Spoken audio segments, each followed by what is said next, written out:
అందరికీ నమస్తే. నేను మాధురి.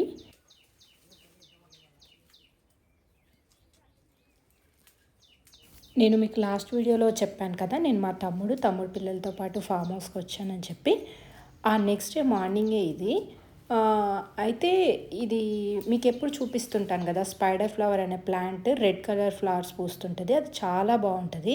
దాని మీదకి మామిడి కొమ్మలన్నీ వచ్చేసి ఆ మొక్క మొత్తం బెండ్ అయిపోతుందని మొత్తం కట్ చేసేసాను.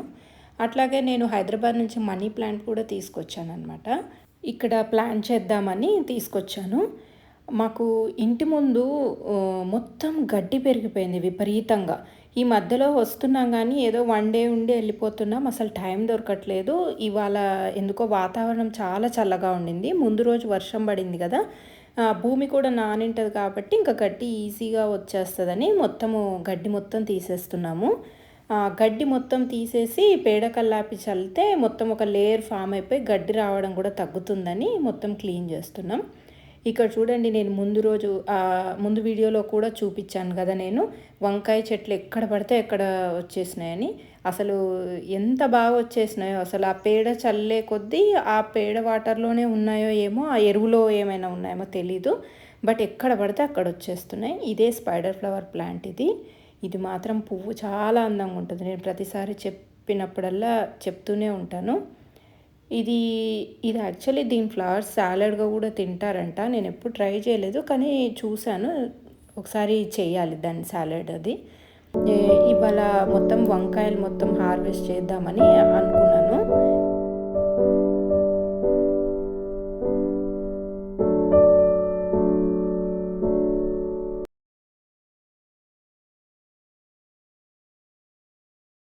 పండైపోయిన వంకాయలేమో సీడ్ కోసమని అట్లాగే ఉంచేస్తున్నాము. మళ్ళీ నెక్స్ట్ ఇయర్ వేసుకోవచ్చు కదా అని. మొత్తము గడ్డి తీయడం అంతా అయిపోయింది. సో పేడ కల్లాపి అంతా చల్లేసి బాగా చిక్కగా కలిపాము ఈసారి. కానీ నాకు చల్లడానికి సరిగ్గా రావట్లేదు. ఎన్నిసార్లు ట్రై చేసినా సరిగ్గా రావట్లేదు. అంటే చల్లినప్పుడు పేడ వాటర్ మొత్తం ఒక చోటే పడిపోతున్నాయి. అక్కడున్న అతను పాండు అతను అనమాట. అతను నేను చల్లేది అబ్జర్వ్ చేస్తూ ఉన్నాడు. కొద్దిసేపు అయిన తర్వాత నాకు చెప్పారనమాట, పేడ కల్లాపి చల్లడం ఇట్లా కాదు, నేను చూపిస్తానని చెప్పి అతను చల్లి చూపిస్తున్నాడు. తక్కువ వాటర్ తీసుకోవాలి, ఎక్కువ ప్రెషర్తో కొట్టాలి, అప్పుడు అంతా స్ప్రెడ్ అవుతుందని చూపిస్తున్నాడు. ఆ తర్వాత నేను ట్రై చేశాను, బాగానే వచ్చింది. ఇంకా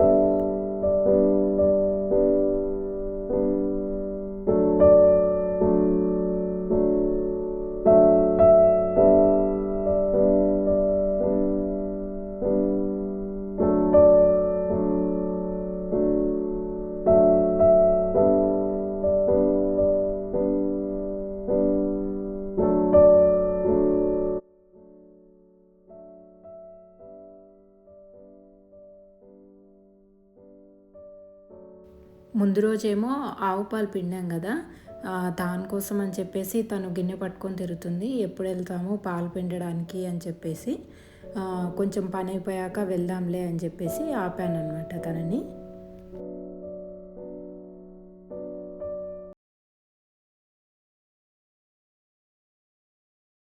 నేను ఎప్పుడు కూడా మిగిలిపోయిన పేడ నీళ్ళు ఉంటాయి కదా, అవన్నిటినీ మొక్కలకి పోసేస్తానన్నమాట. ఆ మొక్కలకి పోయడం వల్ల రోజ్ ప్లాంట్స్ విపరీతంగా పెద్దగైపోతున్నాయి. ఇప్పుడిప్పుడే మొగ్గలు కూడా వస్తున్నాయి. ఈరోజు చాలా రోజుల తర్వాత ఫ్రైడే ఉన్నాను ఇక్కడ. ఎప్పుడు జనరల్గా సాటర్డే వచ్చి సండే ఉండి వెళ్ళిపోతాము, కానీ ఈసారి ఫ్రైడేనే వచ్చామన్నమాట. కాబట్టి నీట్గా కల్లాపి చల్లుకొని ఇంకా ముగ్గు వేసుకొని పూజ చేసుకుందామని అనుకున్నాను ఇవాళ.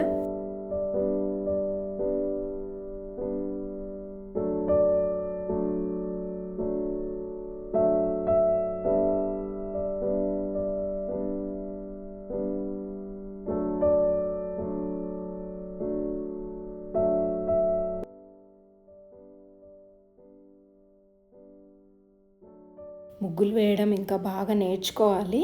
ఇప్పుడే ఇక్కడ వేసే అవకాశం వస్తుంది కాబట్టి ఇంకా నేర్చుకోవాలి. ముందు రోజు ఆవు పాలు టేస్ట్ చేశారు, వాళ్ళకి చాలా నచ్చినాయి అన్నమాట. అందుకోసమనే ఇంకా పాలు ఎప్పుడు పిండుతారని ఎదురు చూస్తున్నారు వాళ్ళు. అందుకే శ్రీనివాస్ వచ్చిన తర్వాత పాలు పిండాడు. పాలు పిండిన తర్వాత వాళ్ళకి వేడి చేసి ఇస్తున్నాను అనమాట.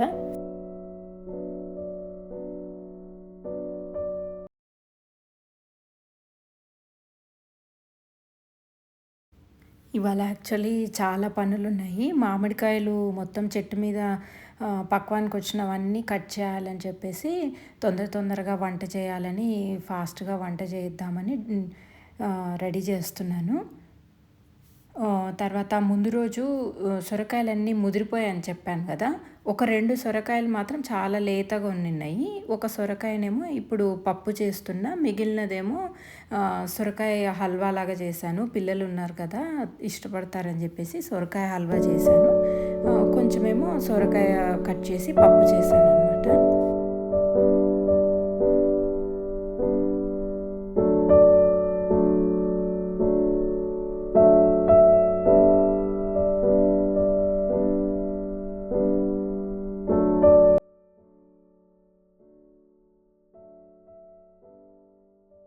ఇంకా చాలా సొరకాయలు మేము చూసుకోకపోవడం వల్ల 5, 6 సొరకాయలు మొత్తం ముదిరిపోయి మొత్తం ఇంకా విత్తనానికి వదిలేసాము. ఇంకా ఎట్లైనా విత్తనం అయితే బయట కొనాల్సిందే కదా! దాని బదులు ఇంకా ఇట్లా ముదిరిపోయిన వాటిని ఇంకా విత్తనానికి తీసి పెడదామని అనుకుంటున్నాం. కానీ మాకు చాలా ఎక్సెస్ అయిపోతున్నట్టే. ఒక్క సొరకాయ ఉంచుకున్నా కూడా ఆ ఇయర్‌కి మొత్తం సరిపడా విత్తనాలైతే అవుతాయి. ఈ పచ్చిమిర్చి కూడా మా ఫామ్‌లోవే అనమాట. ముందు రోజు ఈవినింగే కట్ చేసేసాను.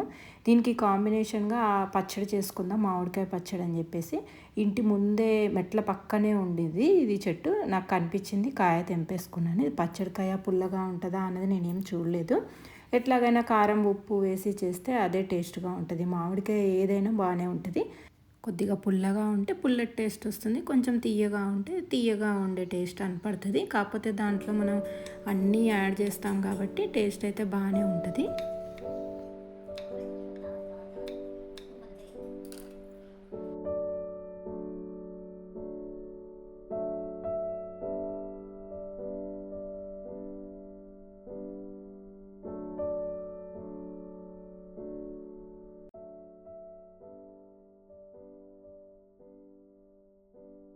పూజా రూమ్‌లో ఎప్పుడొచ్చినా లైటేసి పెడుతున్నాననమాట. అందుకోసం అని జెప్పేసి ఆ లైట్ వెలుతురు కోసం చిన్న చిన్న పురుగులు ఎక్కువొస్తున్నట్టున్నాయి. నేను ప్రతిసారి పూజ చేయడానికి ఎళ్ళినప్పుడల్లా ఆ పూజా రూమ్ నిండా మొత్తం పురుగులతో నిండిపోయి ఉంటుంది. అందుకోసమని ప్రతిసారి వచ్చినప్పుడల్లా బాగా క్లీన్ చేయాల్సొస్తుంది. చాలా రోజుల తర్వాత ఇది శుక్రవారం ఉన్నాను గదా! నేను కంపల్సరీగా గడప మొత్తం క్లీన్ చేస్తాను. శుక్రవారం కంపల్సరీగా పసుపు పూసి బొట్లు పెడతాను. నేను ఉగాది పండగ తర్వాత మళ్ళీ ఇప్పుడే అనుకుంటా నేను ఫ్రైడే ఉండింది. చాలా బాగా అనిపించింది నాకు. నాకెప్పుడు గడపకు ముగ్గులేసినా మంచిగా కనపడతది.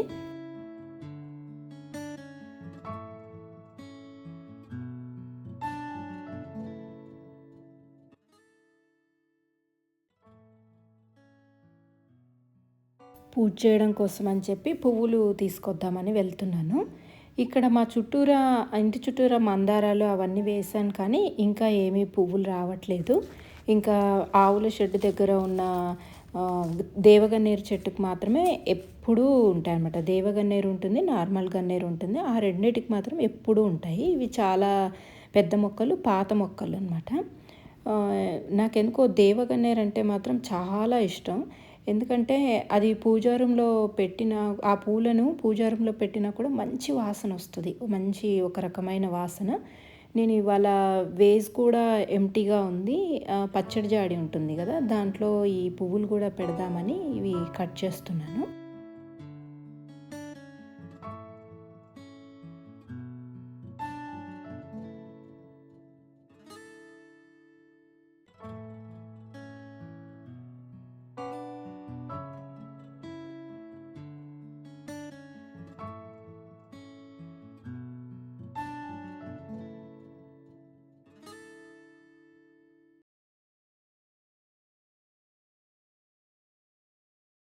ఈ పువ్వుల్ని ఫ్లవర్ వేస్‌లో పెడితే మాత్రం వాటర్ పోసి పెడితే ఒక 2, 3 డేస్ అయినా కూడా అసలు పాడవవు.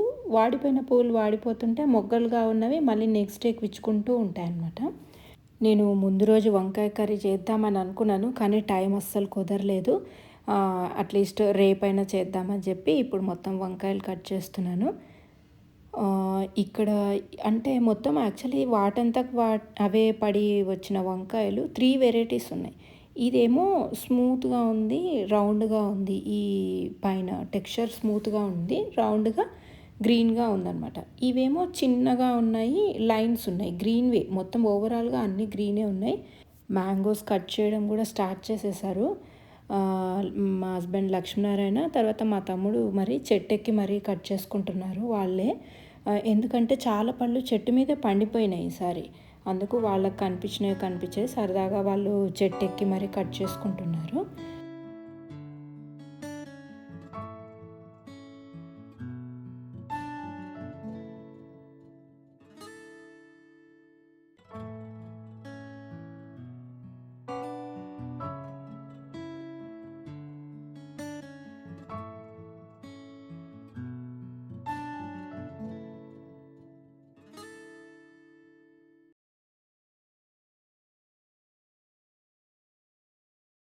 ఇందాక కట్ చేసుకొచ్చాను కదా పువ్వులు. చిన్న కొమ్మలు కూడా ఒక 2 కొమ్మలు కట్ చేసుకొచ్చాను. ఈ నీళ్ళలో పెట్టి ఉంచుదాము, ఇంట్లో ఒక మంచి వాసన వస్తుందని. ఇంతకు ముందుకు ఏ టెంపుల్‌కి వెళ్ళినా ఈ మొక్క మాత్రం కంపల్సరీగా ఉండేది. అక్కడికి వెళ్ళినప్పుడు ఎటువంటైతే అరోమా వస్తదో, ఇంట్లో పెట్టుకున్నప్పుడు కూడా మంచి అరోమా వస్తది. టెంపుల్‌లో ఉన్న ఫీలింగ్ వస్తది. అందుకోసమనే నాకు ఇక్కడొచ్చినప్పుడు అప్పుడప్పుడు ఇట్లా ఇంట్లో పెట్టడం అనేది అలవాటు ఈ పువ్వులని.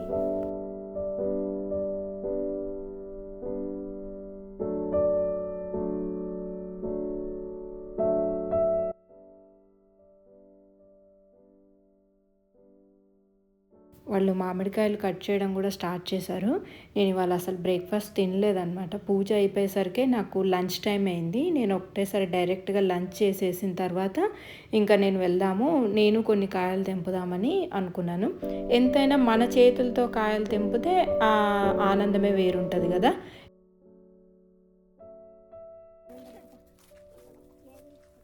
తనేమో ఏ కాయలు పండుతాయన్నది చెప్తుంటారనమాట. మేము తెంపుతూ ఉంటాము. యాక్చువల్‌గా తనే తెంపుతారు. కాకపోతే ఏంటంటే, మేము కొన్ని తెంపాలి అని అన్నందుకు తను చెప్తారనమాట. ఏ కాయలు తెంపుతాం బాగా పండుతాయి గడ్డిలో పెడితే అని. కొన్ని కాయలు మనం ముందే తెంపేసామనుకోండి, అవి గడ్డిలో పెట్టినా పండవనమాట, వేస్ట్. బయట అంటే వాళ్ళు మందు కొట్టేస్తారు కాబట్టి ఈజీగా పండిపోతాయి ఏ కాయ అయినా సరే. మనం మాత్రం కరెక్ట్ టైంకి వచ్చిన అదే రైట్ టైంలో మాత్రమే కట్ చేయాలి. అప్పుడు గడ్డిలో పెడితే పండుతాయన్నమాట. లేదంటే గడ్డిలో పెట్టినా ఏం చేసినా అవి పండవు, అట్లా కాయలుగానే ఉండిపోతాయి. సో, నిజంగా అవి మన చేతులతో తెంపితే అదొక ఆనందం అనమాట.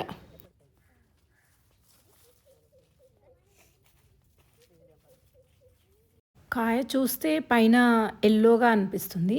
అవి కట్ చేస్తానంటే తను వద్దన్నారు రఫీ.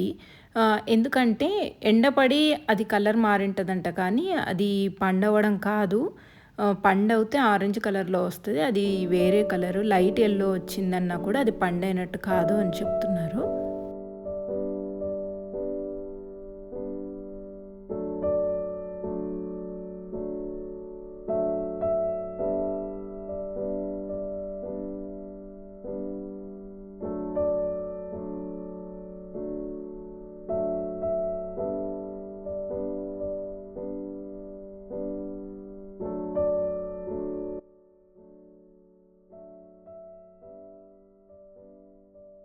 నిజంగా మామిడికాయల్ని కరెక్ట్‌గా కట్ చేయడం అనేది చాలా పెద్ద పనే అనమాట. అవి కట్ చేయాలి. మళ్ళీ అసల బాగా పండైతే మాత్రం అవి జీడి కారవు. బట్ కానీ కొద్దిసేపు అవి ఆరనివ్వాలనమాట. లేకుండా మనం ఆరనివ్వకుండా అట్లాగే పెట్టినామనుకోండి, అక్కడికి బ్లాక్‌గా స్పాట్ వచ్చేస్తది. అవి మళ్ళీ అందరు చూడ్డానికి లోపలేం పాడవదు. బట్ చూడ్డానికి మాత్రము అవి నల్లగా ఉన్నట్టు కనపడతాయి. అందుకే చాలా జాగ్రత్తగా ఇవి కట్ చేసి పేపర్ వేసుకోవాలి. ఎందుకంటే మళ్ళీ ఆ క్రేట్‌కి నొక్కకపోతే అవి అట్లాగే మరకలు పడతాయన్నమాట. ఈసారి కాయ సైజ్ కూడా చాలా బాగా వచ్చినాయి. చిన్నవి కూడా ఉన్నాయి. కానీ కొన్ని మాత్రం వచ్చినవి చాలా బాగానే వచ్చినాయి సైజు. అసలు మీకు చూడండి, అసలు డాట్స్ ఇట్లా కనపడాలి కాయ మీద. పూర్తిగా అట్లా డాట్స్ వచ్చిన తర్వాతే తెంపాలి. అట్లా డాట్స్ వస్తేనే అది కాయ మంచిగా స్వీట్‌గా ఉంటదని అర్థం. మీకు ఇది పండైనప్పుడు కూడా మీకు లైట్‌గా ఒకలాంటి ఆరెంజ్ షేడ్‌లో ఉంటది. మొత్తం ఈవెన్‌గా యెల్లోగా అవ్వదు. ఎప్పుడైనా ఈవెన్‌గా యెల్లో అయిన దానికంటే కూడా డాట్స్ డాట్స్ అట్లా ఉండి యెల్లో అయితే అది మంచి స్వీట్‌నెస్ ఉంటది. ఇది దశేరి. అసలు దశేరికి మేము కట్ చేసేదే ఉండదు చూడండి. ఇట్లా చెట్టును ఊపుతాము, అన్నీ పడిపోతాయి. అవే మొత్తం ఏరుస్తాం మొత్తం. అట్లాగే తిన్నాం ఈసారి. అసలు కట్ చేసిందే లేదు దశేరిని. ఇంక ఏవో వెరీ రేర్. అసలు 1, 2 మేము తిన్నాము. అట్లా కింద పడ్డట్టు తీసుకొచ్చాను. ఎంత బాగుండిందో చూడండి. అసలు మీకు ఇట్లా నేను ఇప్పుడు అక్కడ కింద పడింది పండు తీసుకొనొచ్చాను.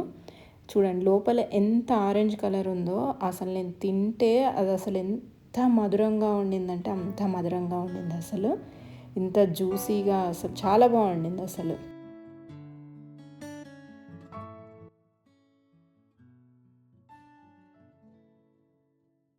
మేము కొన్ని ఫ్రూట్ ఫ్లై ట్రాప్స్ కూడా పెట్టాము. అసలు మామిడికి పెద్ద శత్రువు ఫ్రూట్ ఫ్లైస్. అవి చిన్నగా వచ్చి హోల్ చేస్తాయి. ఇంకా అయిపోయింది. అదొక్కసారి మామిడికాయని పొడిచింది అంటే ఇంకా ఆ పండు పాడైపోయినట్టే. మేము ట్రాప్స్ కూడా పెట్టాము కొన్నింటికి. ఇవి ఇక్కడే పండబెడుతున్నాము ఈసారి. మళ్ళీ ఒక 3 డేస్ అయిన తర్వాత ఎట్లాగో వస్తాం కదా! ఇంకెందుకు మళ్ళీ బ్యాగ్ తీసుకుపోవడం అని చెప్పేసి మేము ఇక్కడే కిచెన్‌లోనే మొత్తం గడ్డి వేసేసి మాగబెడుతున్నామనమాట. మొత్తం ఒక 2 లే మొత్తం ఒక లేయర్ మొత్తం గడ్డి వేసేసి యాక్చువల్‌గా ఫస్ట్ న్యూస్ పేపర్స్ వేద్దాం అనుకున్నాము. ఎందుకంటే కొద్దిగా పండింది అంటే ఆ గడ్డిది మరక ఉంటది కదా! గడ్డి అచ్చు పడిపోతుందనమాట. అట్లా కాకుండా ఫస్ట్ పేపర్ ఏద్దాం అనుకున్నాము. కాకపోతే ముందు రోజు వర్షం పడింది కదా! వేడి సరిపోదని చెప్పేసి మళ్ళీ గడ్డి మీదే పెట్టాము. గడ్డి పెట్టి తర్వాత న్యూస్ పేపర్స్ కప్పేసి మళ్ళీ పైన గడ్డి వేద్దాంలే అని అన్నీ ఇట్లా అరేంజ్ చేస్తున్నాము మొత్తము. వాళ్ళు ఇంకా ఒక 2, 3 క్రేట్స్ ఇంకా తెంపారనమాట. అవి తీసుకురావడానికెళ్లారు. నేను అప్పటి వరకు ఇట్లా అరేంజ్ చేస్తూ ఉన్నాను. ఈ కట్ చేసిన వాటిని గడ్డిలో అరేంజ్ చేసి మళ్ళీ గడ్డిలో మొత్తం కప్పేసి ఇవన్నీ పెట్టడానికే 1 అవర్ పట్టింది చూడండి. ఈ దీంట్లో మాత్రం ఎంత శ్రమ ఉంటుందో అసలుకి నిజంగా న్యాచురల్గా పండించాలి అంటే. ఇవి ఏంటంటే మనకి ఫ్రూట్ ఫ్లై కొట్టింది మనకు అసలు ఏం తెలీదు. ఒక 5 డేస్ అయిన తర్వాత చిన్న మరకలాగా ఒక లైన్ లాగా ఏర్పడుతుంది. అంతవరకు కూడా పండు మంచిగా పండినట్టే కలర్ కూడా వస్తుంది. కానీ దాని లోపల పురుగులు ఉన్నాయని మాత్రం ఒక 5 డేస్ తర్వాతనే తెలుస్తుంది. ఈ ఇయర్ ఎండలు ఎక్కువగా ఉండడం ఒక అడ్వాంటేజ్ కూడా అయింది. ఫ్రూట్ ఫ్లై ఎఫెక్ట్ అనేది చాలా తక్కువ ఉంటుంది. ఎండ ఎక్కువగా ఉందంటే వర్షం పడింది అంటే ఇంకా పురుగులు వచ్చేస్తాయి. ఇది చిన్న తొట్టిలో ఉండేది కిచెన్ బ్యాక్ సైడ్. మేము పెద్ద తొట్టిలోకి మార్చేస్తున్నాం దీన్ని.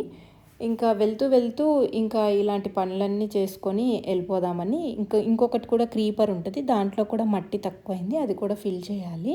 ఫామ్‌కి వచ్చిన 2 రోజులు టైం ఎట్లా గడిచిపోతుందో కూడా తెలీదు. ఈ క్రీపర్‌ని మళ్ళీ మేము అక్కడ మామిడి చెట్టు కింద హ్యాంగ్ చేస్తాను. మళ్ళీ నా నెక్స్ట్ వీడియోలో కలుద్దాం. అంతవరకు సెలవు.